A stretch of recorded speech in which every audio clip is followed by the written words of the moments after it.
First, live, local. This is Fox 12 Now. And hello, everyone. I'm Greg Nibbler. This is Fox 12 Now. As always, great to have you here joining us. We are live streaming on our social media channels. We are on our apps and we're on our website. So lots of places to catch this show. We cover a lot of topics. But today we're talking about a major sporting event that is taking place in Salem this weekend. I'm talking about Slalom Skateboarding World Championships, the World Championships taking place in Salem. And you may have some questions. If you're unfamiliar, what is slalom skateboarding? We're going to find out about that. We're going to find out about the competition, about what's going on down there. And to do so, I'm joined live now from Salem, Oregon. We've got Lari, Michael, and Pete. Hello. Thanks for joining me, everybody. It's good to have you on here. And I've got to be honest, I am excited to learn about this as much as anybody, to find out about slalom skateboarding. I guess to start off, let's do that. Can you explain what slalom skateboarding is?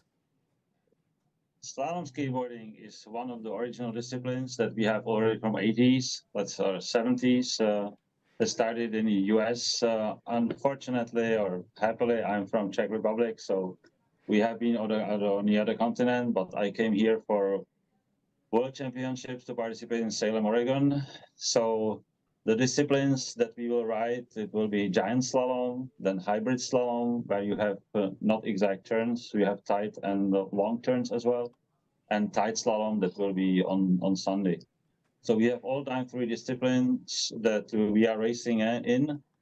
And the thing that decides is the time. Best time wins. But you can't touch cones, because if you place one cone to the outside of marking, so you will receive a time penalty.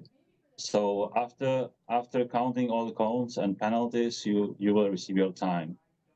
And it's quite good, because when you have to be fast and you have to be exact. So we would love anybody to come here to check it personally, because it will be awesome. Riders from all over the world here. Well, and that's huge. So everybody's going to be there, since this is the World Championship. And I think to give a little bit more of a description too, for anyone who's unaware about slalom skateboarding, would you compare it to, say, slalom skiing, as far as the concept of that, where you're going in between? Obviously on skiing it's with flags. Skateboarding, I'm assuming, is something else. But at the very basic level, is it like slalom skiing? Yeah, it's totally like slalom skiing, where we like to go out like on a derby hill or out off kind of a slope somewhere, and then we set up cones, which are kind of like the gates, and then we come out of the starting line, and then we race around the cones, and then if you knock down the cones, you get a time penalty.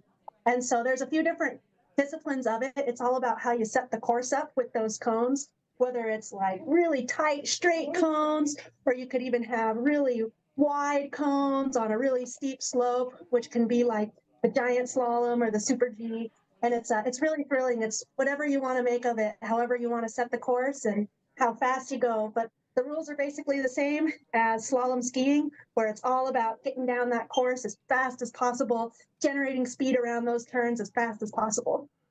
And how long has slalom skateboarding been around? I mean, it could be decades. Just to clarify, though. It's always been a small aspect of the sport, but it's been around since the clay wheels in the 60s. They did slalom as part of the contest.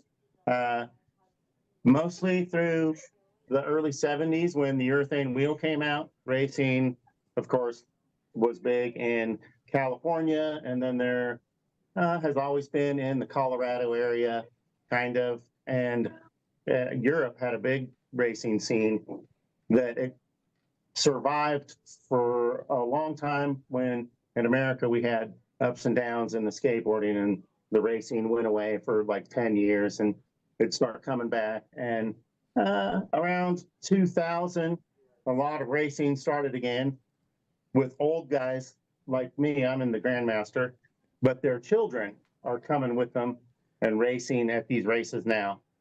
So it's pretty cool. It's kind of a family thing for some of these. Yeah. There's families doing it now. And these races back then in the 60s, while the technology and skateboarding was still new, and before skate parks were really invented, when people wanted to have skateboarding competitions, they would just kind of go out on a hill, set up a little race course, and then race around. So it's kind of like the godfather of skateboarding competitions.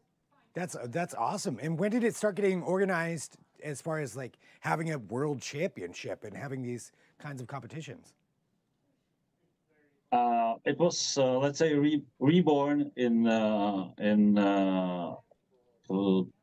2006, 2005, something like this. Okay. So the ISSA organization started to organize world championships on continents. So for the moment, we switch 1 year in US or in America generally, and the other one is in Europe. So we have for the moment new championships. Let's make because we are approaching to World Skate Organization. So last year we have World Skate competition in Argentina. So it was in San Jose, and it was in the end of September. So you can see photos or videos from the racetrack. And outside San Jose, we had as well giant slalom that took part near the dam. So top speed was like 35, 38 miles per hour. So Wow. It was quite fast on a skateboard. And all the organization that we made in World Skate was quite well done. So it was very successful. You can see it on videos as well. Nice. Yeah, it seems like it's a pretty exciting event as far as you have a lot going on, a lot of speed, a lot of turns around the corner. Question on the equipment, because I want to get into the championships here in a second, but a question on the equipment, because I know somebody's going to ask this. Is there a different type of skateboard that you're using for slalom versus, say, any other kind of use case for a skateboard? Yeah, essentially kind of the difference. You got most people think about like street skateboards and then they think about downhill longboards. The slalom skateboard is actually kind of its own thing where they have really narrow precision trucks that are optimized for sort of like really taking jagged, punchy turns and really, really tight technical turns between those cones while also being stable at speed. And then they kind of look almost like a cross between a downhill longboard and a street skateboard. But what we're seeing across racing is slalom skateboards are really being adopted throughout all the racing disciplines because people are finding so much benefit to these short technical boards and these really narrow trucks and their outstanding turning abilities. Oh, go ahead. Go ahead, Michael. You can use them for your regular life as well because it's excellent for cruising in town as well. So if you just go to skate in the city, so it has quick reactions, quick cars. So it's nice to skate on that also in the cities. Mm-hmm. And they're designed so that way, as you pump them around and you take those turns and pump around, that they generate speed. Oh, gotcha. Okay. So you're picking up speed even as you're going around the corners, going around the cones, going in between things. You're still picking up speed on each one of those. Yeah. Yeah, exactly. So Nice. if you have, for example, side slalom, which is 6 feet spacing between cones, just imagine that the 50 cones you pass in 11 seconds or 11 and a half seconds, something like this. So just imagine that you have to pass more than 4 cones per second. So it's quite Dang. Beautiful if you can do it without touching cones and be so fast. Yeah, that is really fast. Well, for the championships, tell me, I'm curious, why was Salem chosen as the location for the World Championships? Well, there's actually a couple reasons for that. One is because, well, we have one of the best venues, in all of America. The Soapbox Derby Hill here at Pasture Park is the only official Derby Hill on this side of the Mississippi. The city maintains it really well. It's a really beautiful hill in a really lovely park setting. And we know the specs of the Derby Hill because it's built to that specific Derby Hill standard. And so with that, we're able to certify the hill, and we're able to really put on a world-class event at a really beautiful venue, at a city that has plenty of amenities to welcome the whole world here. And then the other reason for that is, like he said, historically, the ISSA, the International Slalom Skateboard Association, likes to rotate between Europe and America for the World Championships. And we know that the World Championships next year, which are the World Skate Games, are going to be in Rome. And so that puts the World Championships this year here in America. And well, everybody pretty much just came together and said, oh, let's do it at Salem because we love the Derby Hill there. That's really cool. I mean, that's such a great thing for Salem as well, but also having that level, you know, of a field for you to compete in. That's pretty great too. So for the it's a well-known venue here because you know, Pete and our friend Paul from Corvallis, they've been really just like keeping the tradition here. And there's been slalom races out at Pasture Park on and off for about the last 25 years. And so it's just a real well-known venue that people are familiar with and that people know is just a fantastic, fantastic facility.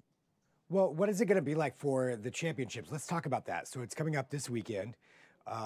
Tell us about, you know, when it's going to start and what is it like for somebody attending? Say somebody's never attended one before. What is it like walking in there to watch the World Slalom Skateboarding Championships?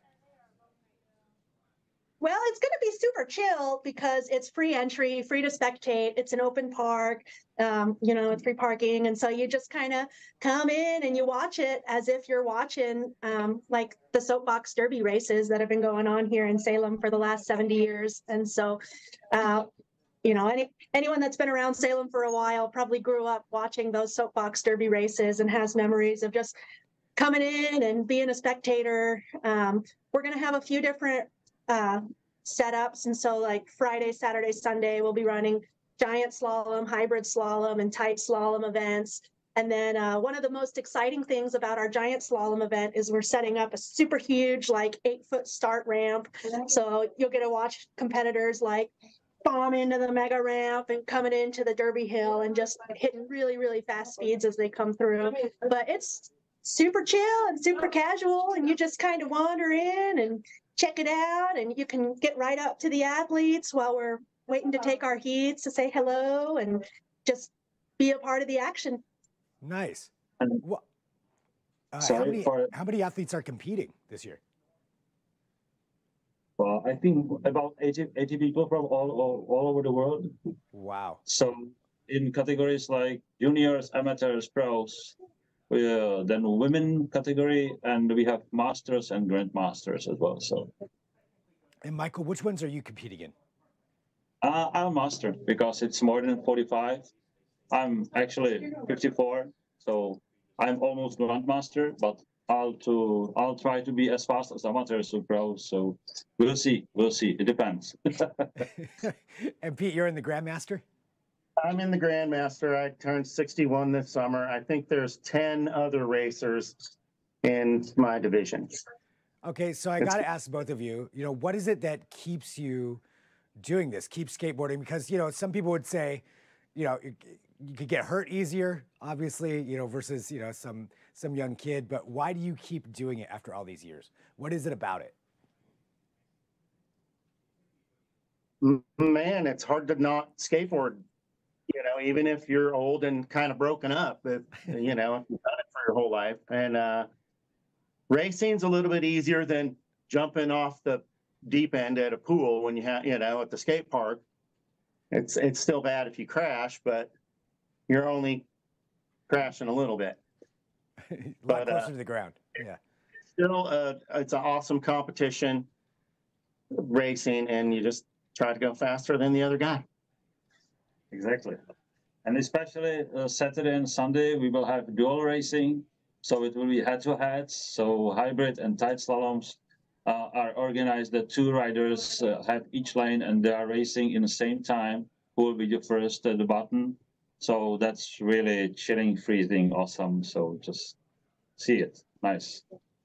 And this is all like you said, it's free. So free for people to attend, show up, you can watch the whole thing. Yeah. Oh, and we hope lots of people come and check it out. It's really beautiful because the hill is 800 feet to the finish line, I believe, for the Soapbox Derby, and Wow. beautiful grass slopes up the side for it's basically an amphitheater to watch the race. Yeah, and it's shaded. There's, you can wander around to the rose garden. There's a kids' playground nearby. You can really just make the whole day out of it, hanging out at Busch Park. Nice. Well, and this is, again, all taking place this weekend, the World Championships.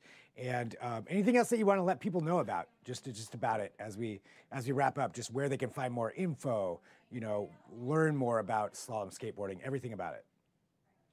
Yeah, totally. They can check out the official website of the race, which is ISSA And then you can also check out the International Slalom Skateboarding Association's website at slalomskateboarder.com. Nice. And then just learn more about it. There's all kinds of YouTube videos. And, until you've seen like a world championship run of someone like scrubbing the tight slalom, it just kind of blows your mind because like when you're skating through like a bowl or a pool, like, yeah, you're pumping around, coming up and around those banks and those walls, but it's kind of like doing it, like doing like 4 or 5 pumps per second. And seeing people scrub like 4 or 5 cones a second is just kind of just an incredible feat of human athleticism.